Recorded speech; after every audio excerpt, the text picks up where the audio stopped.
Yesterday, in part one of our David Hammer investigation, Losing Faith, David and our partners at The Guardian played a recording of Archbishop Gregory Aymond. It was taken as police investigated a deacon suspected of raping a child. Yeah, tonight part two includes a secret recording that exposes how far the archdiocese went to keep his name off the list of child molesters. Mac McCall is 34 years old, and for most of his life he's been tormented by the man who sexually abused him when he was 12, V.M. Wheeler.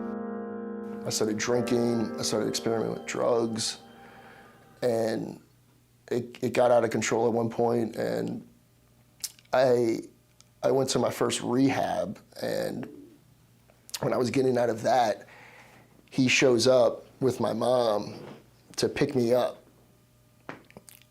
And I remember just seeing him and just being so angry. A wealthy lawyer, Wheeler kept showing up in Mac's life with money and legal help when Mac got arrested on marijuana charges. When Mac rejected him, Wheeler would send emails and texts begging to meet or asking why Mac wasn't responding. It led to this. He tried to physically attack me, so I stood up for myself. And I threw him on his bed, I smashed his computer, and I left his house. In June 2018, Archbishop Gregory Aymond ordained Wheeler a deacon at Mac's family's church, St. Francis Xavier. The next time Mac came to town, he and his dad, former Jefferson Parish President John Young, met with the Archbishop. I told him that he heavily petted me and touched my genitals.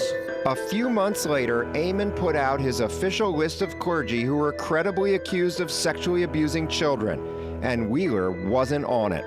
Mac's anger boiled over again, this time in the summer of 2020. My mom was doing a talk at the church, and my abuser, V.M. Wheeler, showed up, and it really affected me. Mac said he didn't feel comfortable telling Aymond about all of Wheeler's abuse, but in a police interview, Aymond said Mac didn't accuse Wheeler of any abuse in that 2018 meeting. He said to me that he didn't, I had it in there, I didn't tell you the whole story, that we took a shower together and it was oral sex. Archbishop Aymond suspended Wheeler from ministry in August 2020. Wheeler was arrested in March 2021 on suspicion of sexual battery and indecent behavior with a juvenile based on Mac's complaint. Wheeler pled guilty to the indecent behavior charge in December 2022. And that's when Mac went back to the Archdiocese offices and asked to see the Archbishop. He recorded audio of his visit and shared it with us. What is it regarding? It's regarding, I'm seeing if he's putting Deacon Wheeler on the convicted pedophile list.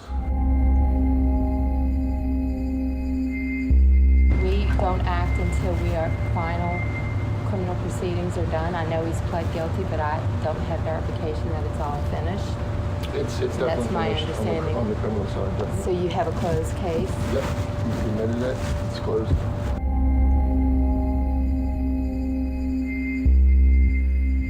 Is there anything going on civilly with him? Yes.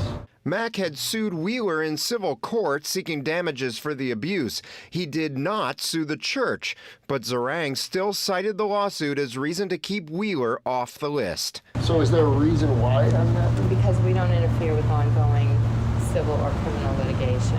Whenever that's going on, we take a step back. You're saying once the civil's done, it'll happen? Yeah, we'll talk again then.